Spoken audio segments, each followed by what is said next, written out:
이 시간 하나님 말씀 받도록 하겠습니다. 하나님 말씀 받도록 하겠습니다. 사도행전 4장 1절부터 22절까지입니다. 우리 한 절씩 교독해 나가도록 하겠습니다. 제가 먼저 하나님 말씀 읽겠습니다. 사도들이 백성에게 말할 때 제사장들과 성전 맡은 자와 사두개인들이 이르러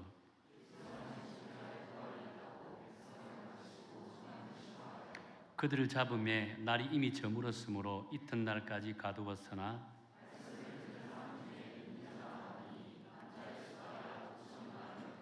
이튿날 관리들과 장로들과 서기관들이 예루살렘에 모였는데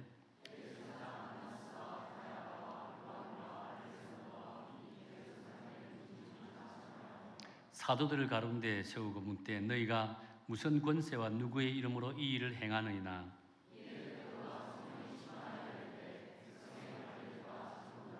만일 병자에게 행한 착한 일에 대하여 이 사람이 어떻게 구원을 받았느냐고 오늘 우리에게 질문한다면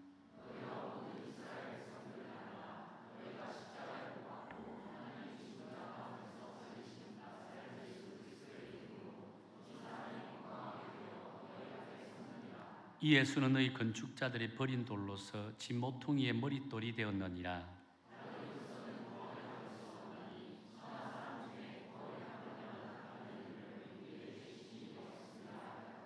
그들이 베드로와 요한이 담대하게 말함을 보고 그들을 본래 학문 없는 범인으로 알았다가 이상히 여기며 또 전에 예수와 함께 있던 줄도 알고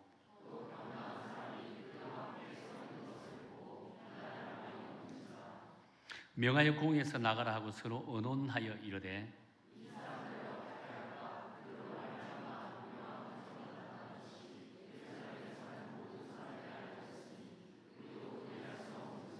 이것이 민간에 더 퍼지지 못하게 그들을 위협하여 이후에는 이 이름으로 아무에게도 말하지 말게 하자 하고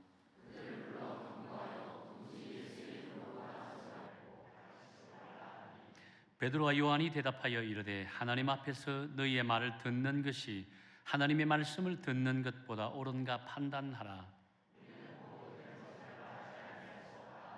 관리들이 백성들 때문에 그들을 어떻게 처벌할지 방법을 찾지 못하고 다시 위협하여 놓아 주었으니 이는 모든 사람이 그 된 일을 보고 하나님께 영광을 돌림이라. 이 표적으로 병난 사람은 40여 세나 되었더라. 아멘. 이런 고사성어 가운데 호랑이는 죽어서 가죽을 남기고 사람은 죽어서 이름을 남긴다 라고 하는 고사성어가 있습니다. 아마 여러분들도 아마 한 번 이상은 들어보셨을 겁니다.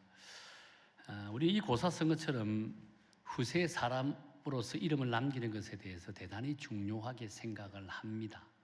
그런데 왜 호랑이는 가죽 때문에 죽어야 되고 왜 사람은 이름 때문에 죽어야 되는지에 대해서는 깊이 생각을 하지 않는다는 거예요. 사실 많은 사람들이 이 이름 때문에 죽고 사는 것을 보게 됩니다. 실제로 자신의 이름이 거론되었다는 단 한 가지 이유 때문에 스스로 목숨을 끊는 사람들이 있습니다. 반면 그 이름 때문에 죽었어도 자신이 남긴 작품들이 수십억에 수백억에 거래되는 그런 모습을 보기도 한다는 거예요. 그래서 세상에서는 이 이름이 끼치는 영향이 대단하다는 것을 우리는 보게 된다는 거예요. 그런데 우리 그리스도인들에게서는요, 이름이 가지는 의미가 세상과는 달라야 한다는 거예요. 세상은 자기 이름을 위해서, 자기 이름을 남기기 위해서 하지 말아야 될 일고 해서는 안 될 일들을 얼마나 많이 서슴지 않고 하는 것을 보게 되잖아요. 마치 경쟁을 하듯이 하는 것을 보게 됩니다. 하지만 우리 그리스도인들은요, 자기 이름을 위해서, 자기 이름을 남기기 위해서 그렇게 죽도록 살아가는 모습이 아니라 우리를 죽기까지 사랑하신 예수 그리스도 그분의 이름을 위해서 살아가야 하는 것이 오늘 우리 그리스도인들의 삶의 모습이라고 할 수 있다는 겁니다. 왜냐하면 그분의 이름으로 인해서 영원히 죽을 수밖에 없는 우리들을 다시 살렸었고 또 그분의 이름 때문에 오늘 저와 여러분이 이곳에서 하나님 앞에 예배를 드릴 수 있다고 한다는 겁니다. 뿐만 아니죠. 그분의 이름에는 능력이 있다고 했습니다. 지난주 살펴본 것처럼 그분의 이름에는 안전벨기도 또 일으키시는, 걷게 하는 능력을 가지고 있다고 했습니다. 또 하루하루 살아가기에 벅찬 인생을 살아가고 있는 사람들에게 희망을 던져주고 소망을 안겨주는 그런 능력을 가지고 있다고 했습니다. 무엇보다도 우리가 그리스도인으로서 이 세상을 살아갈 때 날마다 승리할 수 있는 힘과 능력도 그분의 이름을 통해서 얻을 수 있다고 말씀하고 있다는 겁니다. 그렇게 우리는 그분의 이름을 위해서 죽고 살아야 한다는 거예요. 그런데 안타깝게도 그분의 이름을 위해서 사는 것은요, 결코 평탄한 삶만 사는 것이 아니라고 한다는 겁니다. 그분의 이름을 위해서 살기를 원한다면요, 모든 고난과 고통을 받을 수 있다고 한다는 거예요. 오늘 우리가 함께 읽은 본문에서도 그분의 이름의 능력을 경험했습니다. 새로운 영적 세계를 경험했던 이 베드로와 요한이 이제는 어떤 일을 당하고 있습니까? 그분의 이름 때문에 또한 고초를 당하고 있는 장면을 오늘 본문을 통해서 우리는 알 수가 안다는 겁니다. 오늘 본문의 사건은 어떤 내용입니까? 바로 앞장인 3장에서부터 끊임없이 계속 시작되는 말씀이라고 할 수 있잖아요. 3장에서 베드로와 요한이 성전 미문 안으로 들어가다가 성전 미문에 40년 동안 구걸하면서 걷지 못한 자가 있었다라고 했습니다. 금과 은을 달라고 요청했잖아요. 그때 베드로와 요한이 뭐라고 이야기합니까? 내게는 은과 금은 없어도 내게 있는 것 뭐라 했습니까? 예수 그리스도 이름으로 내가 너에게 명한다 했습니다. 뭐라고? 일어나 걸으라고 했다는 겁니다. 그래 그 안전병이 벌떡 일어나서 걷게 되었다라고 말씀하고 있는 거예요. 다시 말해서 예수님의 이름으로 안전병을 일으키는 능력을 나타내는 그 장면이 3장에 나와 있는 말씀이라고 한다는 겁니다. 근데 안타깝게도 세상은 그분의 이름을 부르는 것을 용납하지 않았다는 거예요. 오늘 본문 3절에 보면 이렇게 말씀합니다. 우리 3절 한번 읽어볼까요? 3절입니다. 시작. 그들을 잡은 매 날이 이미 저물었으므로 이튿날까지 가두었으나 라고 합니다. 다시 말해서 예수님의 이름으로 능력을 일으켰던 베드로와 요한이 지금 어디에요? 옥에 갇혔다라고 했다는 거예요. 옥에 갇혔다라고 한다는 거예요. 이제 더 이상 예수님의 이름을 부르지 말라고 하는 거예요. 그들이 강도를 짓을 한 것도 아니고 살인을 한 것도 아니고 사기를 친 것도 아니에요. 단지 예수님의 이름으로 안전병기를 일으켰다는 그 한 사실입니다. 그 사실 때문에 지금 감옥에 갇혔다라고 말씀하고 있는 거예요. 자, 그렇다면 세상은 왜 예수님의 이름을 부르지 말라고 할까요? 그에 대해서 2절에 보면 이렇게 말씀하죠. 우리 2절 다 함께 읽어볼까요? 2절입니다. 시작. 예수 안에 죽은 자의 부활이 있다고 백성을 가르치고 전함을 싫어하여라고 했다는 겁니다. 지금 베드로와 요한을 감옥에 가둔 자들은요, 예수님의 부활을 싫어한다라고 했다는 거예요. 왜 예수님의 부활을 싫어할까요? 바로 자신들이 실패자라고 예수님을 몰아서 예수님을 십자가에 못 박았잖아요. 죽여버렸잖아요. 그런 예수님이 다시 살아나서 그 이름으로 병자들을 고쳤다라고 하는 소문이 퍼지게 되면 자신들은 지금 어떻게 되겠습니까? 예수님을 실패자라고 해가지고 십자가에 못 박혀 죽고 있는데 그분이 다시 살아나요. 그분의 이름으로 통해서 안전병에 일으키는 능력을 나타냈다는 겁니다. 그렇다면 예수님을 십자가에 못 박은 자신들이 실패자가 된다는 거예요. 뿐만 아니죠. 자신들의 권위와 유대교의 전체적인 권위가 한순간에 무너질 수 있다고 한다는 겁니다. 생각만 해도 아찔하다는 거예요. 그러니 부활하신 예수님만큼은 세상에 알려져서는 안 된다고 한다는 겁니다. 예수님이 영원히 무덤에 있어야 된다는 거예요. 그런데 여러분, 그런 예수님께서 다시 살아나셨다는 거예요. 구약에 예언된 말씀처럼 그 말씀 그대로 다시 살아나셨다고 한다는 거예요. 뿐만 아니죠. 부활하신 그분의 이름을 통해 걷지 못한 자가 걷게 되는 놀라운 능력이 나타났다고 한다는 겁니다. 그러니 어찌 그분의 이름이 세상에 알려지는 것이 종교 지도자 입장에서 좋을 리가 있겠습니까? 결코 원하지 않는 거예요. 사실 부활을 믿지 않았던 이들에게 예수님의 부활이 사실이라면요, 그동안 그토록 열심히 믿었던 유대교는 형식에 그치는 하나의 종교에 불과할 수밖에 없는 겁니다. 그들이 하나님을 믿는다고 야단법석을 치었잖아요. 결국은 뭐라고 알맹이가 없는 껍질만 믿게 되는 거라고 할 수 있다는 겁니다. 그들은 자기가 믿고 싶은 것만 믿고 있는 거예요. 자기들이 하고 싶은 일에만 열심을 내고 있다는 겁니다. 그런 믿음의 본질을 놓고 형식에 얽매이는 율법주의자가 되어버리고 만다는 겁니다. 율법주의자는 알맹이 없고 껍질만 붙들고 있는 사람들이에요.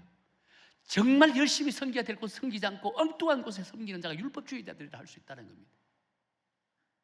지금 종교 지도자들이 지금 이런 모습을 갖고 있다고 한다는 거예요. 그렇다면 오늘 우리들의 믿음 생활은 어떨까요? 우리들은 과연 이 종교 지도자들처럼 같은 그런 믿음 생활을 하고 있지는 않는가요? 지난주에도 제가 언급한 것처럼 오늘날에는 수많은 사람들이 교회를 다니면서도 하나님과 상관없는 자기 신앙을 갖고 믿음 생활을 하고 있다고 했습니다. 그리고 이런 분들의 특징은 나름 자기만이 가지고 있는 룰이 있습니다. 그 룰은 성경에서 제시한 룰이 아닙니다. 세상적으로 자기가 알고 있는 얄팍한 세상적인 지식과 자기 경험의 룰이라고 할 수 있다는 겁니다. 그러다가 교회가 어떤 룰을 제공하면 그 룰이 자기 룰과 맞지 않으면 그 교회가 제공하는 그 룰 자체를 부정해버린다는 겁니다. 그럼 놀랍게도 이런 분들은 나름 교회에서 대단히 열심히 있는 분들입니다. 열심히 덕심 있는 분들이 대다수 이런 생각을 가지고, 대다수는 아닙니다, 이런 생각을 가지고 있는 분들이 있다는 겁니다. 그래서 우리는 이런 분들을 가리켜 신앙생활에 열심인 자가 아니라 종교생활에 열심히 있는 자들이다 라고 지칭을 한다는 겁니다. 여러분, 이런 분들은요, 교회 열심히 다녀도, 매일 성경을 읽어도, 매일 기도의 제단을 드려도요, 은혜가 없어요. 그저 교회 마당만 밟는 종교생활에 불과하기 때문에 하나님으로부터 받는 은혜가 없다라고 한다는 겁니다. 그러니 내 삶 속에서 그리스도인이라고 하지만 어떤 행복이 있을까요? 우리 가정이 믿음의 가정이라 하지만 그 가정이 어찌 행복이 누릴 수 있을까요? 내가 하는 모든 일들이 그리스도인으로서 그 일들을 감당한다 하면서도 그 일들 속에 얼마나 많은 열매가 있을까요? 자, 그렇다면 여러분, 무엇이 이분들을 신앙생활이 아니라 종교생활을 하게 만들었을까요? 여러분, 종교생활에 열심인 분들을 가만히 지켜보면요, 그분들 역시 나름의 하나님의 이름을 덜먹여요. 겉으로는 굉장히 열심히 하는 사람처럼 보인다는 겁니다. 그러나 그분들의 삶을 파고들면 빠짐없이 나오는 것이 있습니다. 그것은 곧 내가라고 하는 단어라고 한다는 겁니다. 예수님의 이름을 드러나야 되는데 내가 드러나니까 예수님의 이름이 드러나지 않는 거예요. 내가 열심히 하니까, 내가 열심히 해서 내가 사업이 잘 되고, 내가 열심히 해서 공부 잘하게 되고, 내가 열심히 해서 좋은 직장에 가게 되고, 내가 열심히 하니까 11조 많이 하게 되고, 항상 내가라는 단어가 붙인다는 거예요. 내가 나의 앞을 가로막다 보니까 예수님의 이름이 드러나지 않는다는 겁니다. 드러날 수 없다라고 한다는 겁니다. 그렇게 우리가 참진리 되신 예수님이 이름이 드러나기 위해서는 끊임없이 나를 죽일 수 있는 믿음을 가져야 된다는 겁니다. 나를 죽여야 된다는 겁니다. 이것이 진정 예수님의 이름을 드러내는 신앙생활의 열심인 그리스도인의 삶인 줄로 믿으시길 바랍니다. 사실 3장에서의 사건이요, 당시 종교 지도자들에게 유대계에 얼마나 심각하게 받아들였냐면요, 6절에 보면 제사장 가문의 모든 사들은 떼거리를 몰려서 사도들에게 찾아옵니다. 사도들이 신문하는 것을 보게 된다는 겁니다.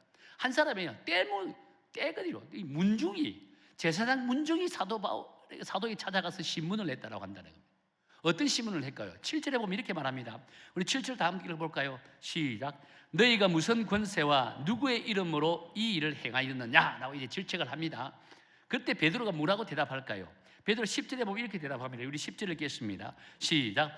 너희와 모든 이스라엘 백성들은 알라. 너희가 십자가에 못 박고 하나님이 죽은 자 가운데서 살리신 나사렛 예수 그리스도 이름으로 이 사람이 건강하게 되어 너희 앞에 섰느니라 라고 한다는 겁니다. 특히 베드로의 대답을 통해 특별히 눈에 들어오는, 가슴에 와닿는 단어가 하나 있습니다. 알라라고 하는 단어입니다. 알라라고 하는 단어. 자, 그렇다면 이 알라라는 단어가 갖는 의미는 무엇일까요? 한 두 개 정도 살펴볼 수 있는데, 첫 번째 알라는요, 지금 이 병자가, 안전병이가 일으킨 이 병자가 고침받은 것은 너희들이 십자가에 못 박은 나사렛 예수 그리스도께서 부활하셔서 그분의 이름을 통해서 고침을 받았다, 그리고 너희 앞에 서 있다, 이 사실을 알라는 겁니다.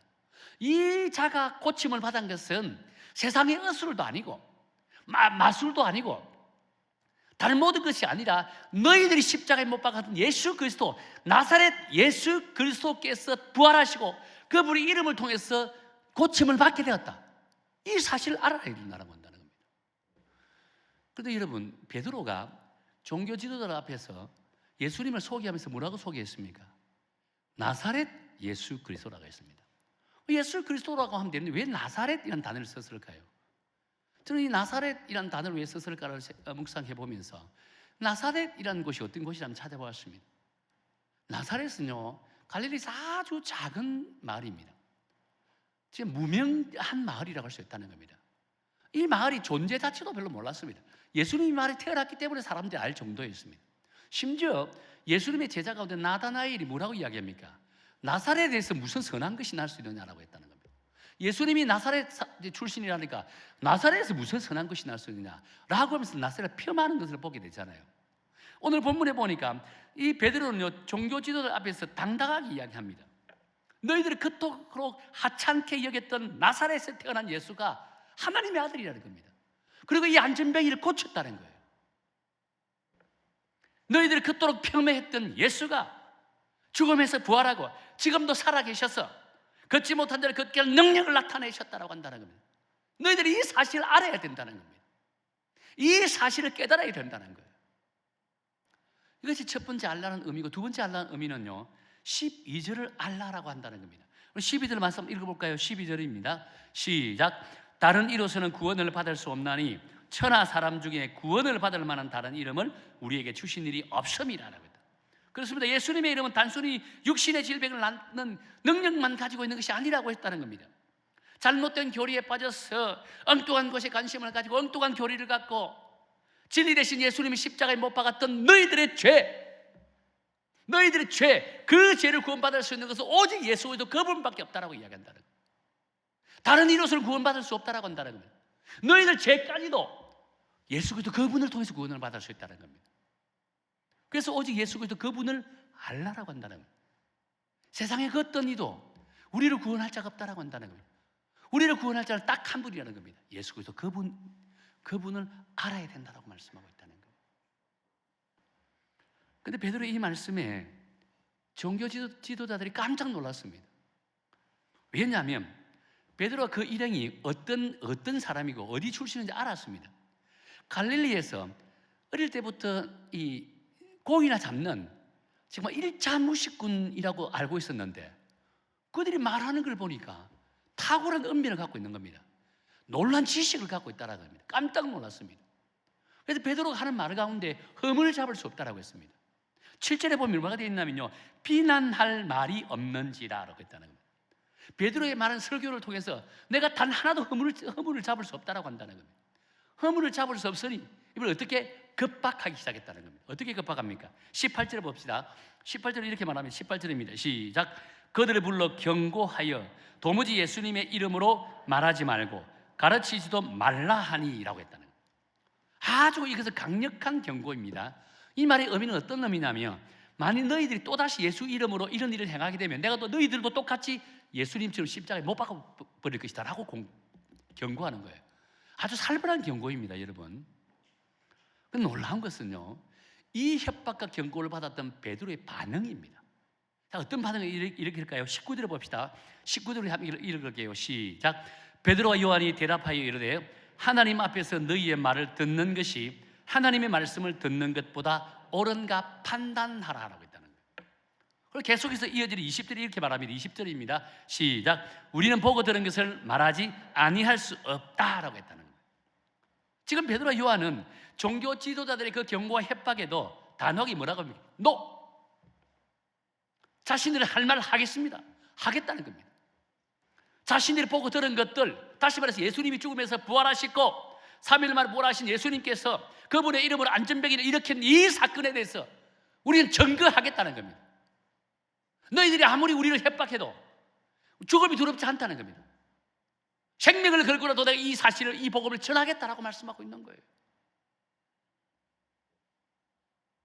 여러분, 베드로의 이 행동에 이해가 갑니까? 얼마 전까지만 해도 불과 얼마 되지 않았습니다. 예수님이 로마 병정들에 붙잡혀 갈 때 자기도 로마 병정들에 붙잡히다가 예수님을 3번씩이나 부인했습니다. 자기도 예수님처럼 십자가에 못 박힐 바 뿔뿔이 제자들이 흩어졌습니다. 도망갔다는 겁니다. 그런 자가 이제는 뭐라고요? 죽음을 불사하고 내가 보았고 내가 들었고 내가 깨달았던 것, 직접 보았고 느끼고 깨달은 것, 세상 사람들에게 증거하겠다는 겁니다. 복음을 전하겠다는 거예요. 예수님을 전하겠다는 거예요.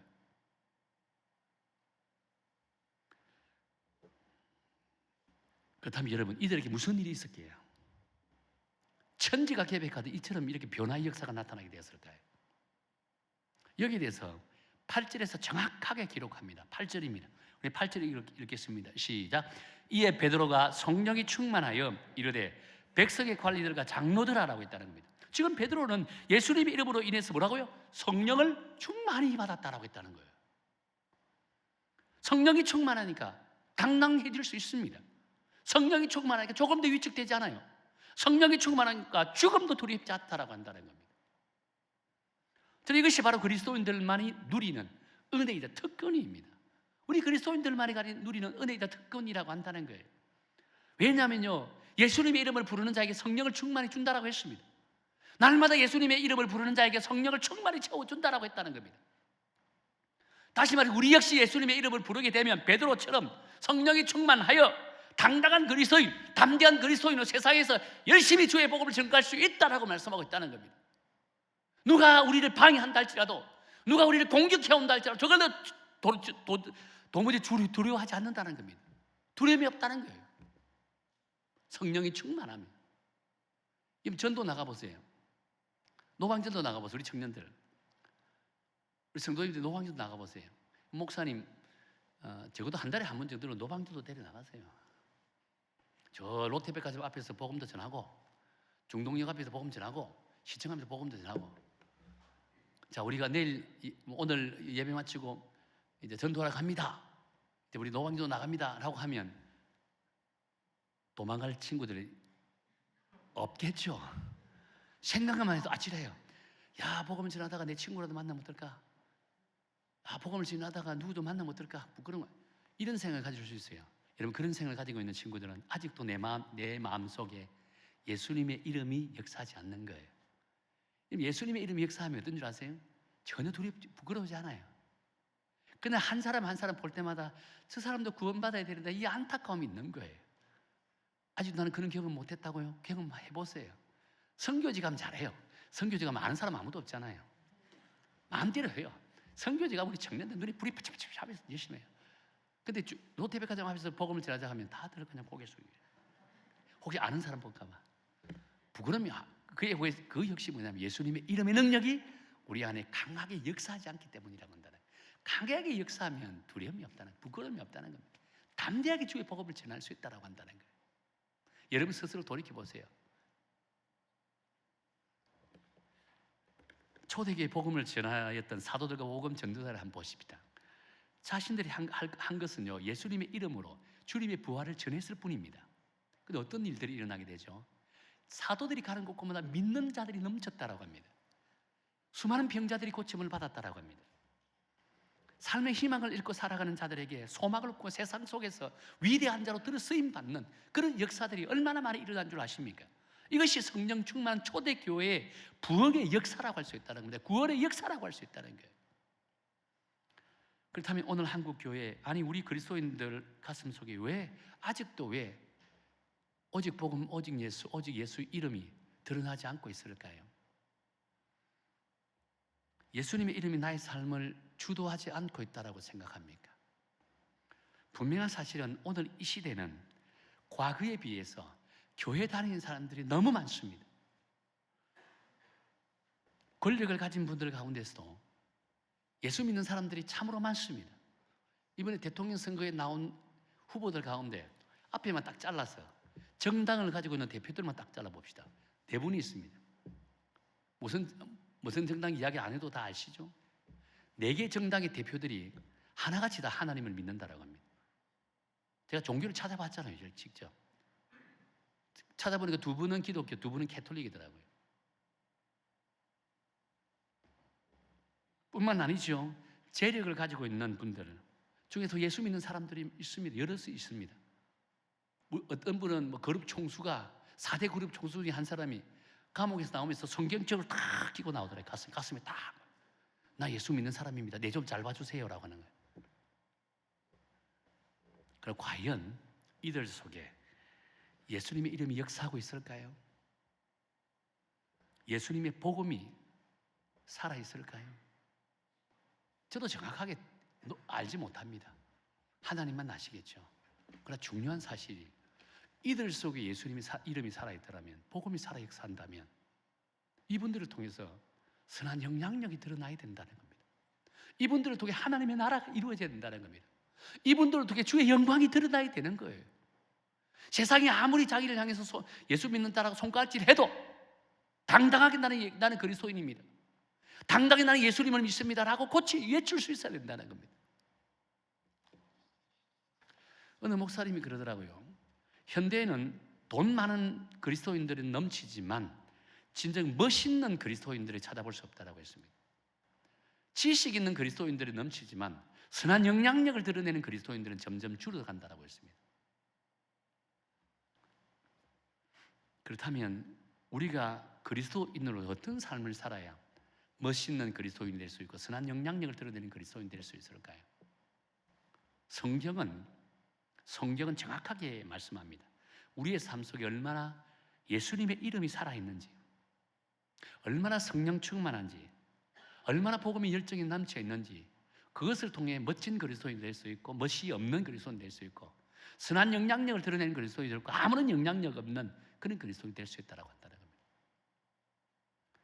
그렇게 우리 여성교회 성도 여러분 모두는 정말 성령이 충만하여 예수님의 이름이 우리 삶 속에 역사하여 종교 생활이 아니라 온전한 믿음 생활을 감당하여 여러분 모두는 멋진 그리스도인, 선한 영향력을 드러내는 그런 그리스도인들 되시기를 예수님 이름으로 축원합니다.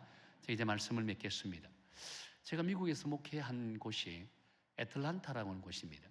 미국 중남부에 있는 애틀란타인데요. 여러분 애틀란타 아실 거예요. 그 애틀란타에 가보면 이 한국에서 손님들이 오면 모셔갈 데가 별로 없습니다, 사실은. 근데 그 가운데 제가 모셔가는 곳이 있는데 딱 어디가 모셔가냐면 코카콜라의 본산지가 애틀란타입니다. 애틀란타의 박물관이 코카콜라의 박물관이 애틀란타에 있다는 겁니다. 근데 그 애틀란타의 박물관 가면 1층에 딱 들어가면 역사에 대한 영화가 다큐멘터리가 쫙 나옵니다. 역사에 대한 스토리가 싹 옆에 기록되어 있습니다. 2층에 올라가면 전 세계에서 생산되는 코카콜라가 다 있습니다. 직접 그 자리에서 생산합니다. 전 세계 코카콜라가. 그 생산되는 나오는 걸 쫙 떼가지고 물으면 이건 아프리카, 이건 남미, 이건 대한민국, 일본 다 달라요. 근데 맛이 조금씩 달라요. 조금씩. 이제 확인하게 드러난 것은 추운 나라에서 생산되는 코카콜라와 더운 나라에서 생산된 코카콜라가 맛은 정확하게 좀 달라집니다. 나머지는 좀 비슷한데 조금씩은 달라요. 제가 그 코카콜라 맛을 이야기하려는 게 아니고 전 세계인이 가장 많은 음료를 마시는 게 어떤 음료인지 아시죠? 코카콜라입니다. 선교를 가보면 코카콜라가 어느 정도 전 세계에 확산되어 있냐면요, 아프리카에 가도 사람들이 이 생수를 있는 게 아니고 집집마다 코카콜라 박스채로 있습니다. 남미에 가도, 그리 못 사는 남미에 가도요, 집에 가보면 코카콜라 박스채 싸놓고 있어요. 신기합니다. 그 집에 그렇게 못 살아도 코카콜라는 박스채 있는 거예요. 그만큼 전 세계 사람들이 코카콜라를 참 좋아한다. 근데 이렇게 처음부터 코카콜라가 전 세계 사람들에게 사랑을 받았을까요? 아니에요. 근데 왜 그럼 역사적으로 이 코카콜라가 전 세계 사람들에게 이렇게 관심을 받고 사랑을 받는다? 두 사람의 CEO 때문이었다는 겁니다. 초창기 코카콜라를 이제 만들고 개발하고 이제 코카콜라 어느 정도 이제 사람들에게 알려질 시점에 한 사람이, 그 사람 이름이 뭐냐면 로버트 우드러퍼라고 하는 분입니다. 이분이 CEO가 되고 나서부터 코카콜라가 달라지기 시작합니다. 전 세계 사람들에게 코카콜라라고 있는 것을 각인시킨다는 겁니다.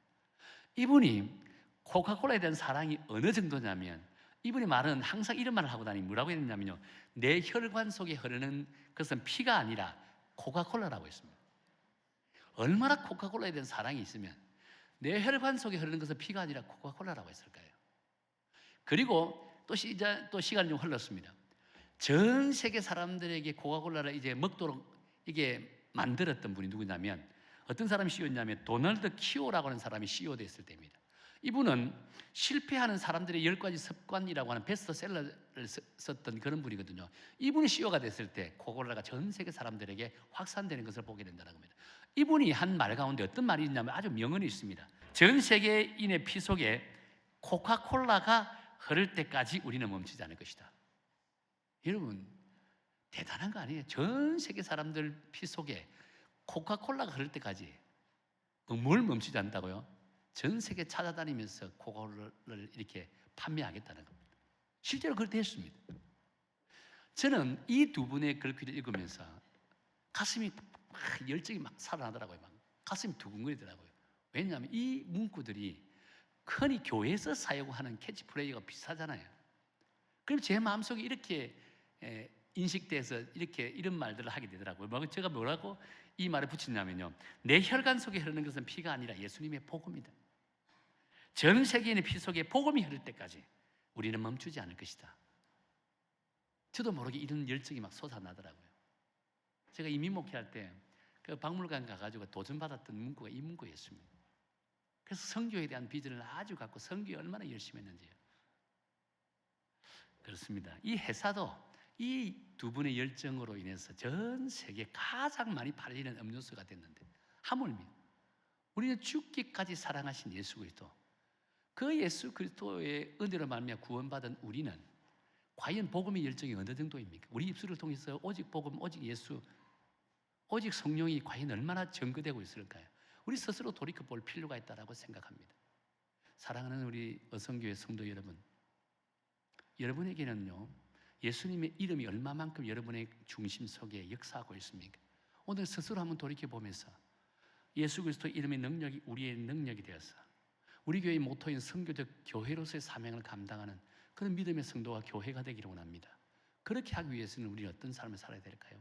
날마다 주님이 나와 동행한다는 사실을 깨닫고 우리 입술을 통해서 예수님의 이름의 능력이 드러나기를 날마다 우리 입술을 통해 오직 예수, 오직 복음을 주변의 많은 이들에게 전가하고 나누고 베풀어야 된다는 겁니다. 그럴 때 어떻게 해요? 우리 주변에 우리는 멋있는 그리스도인이 되고 선한 영향력을 드러내는 그런 그리스도인이 될 줄로 믿습니다.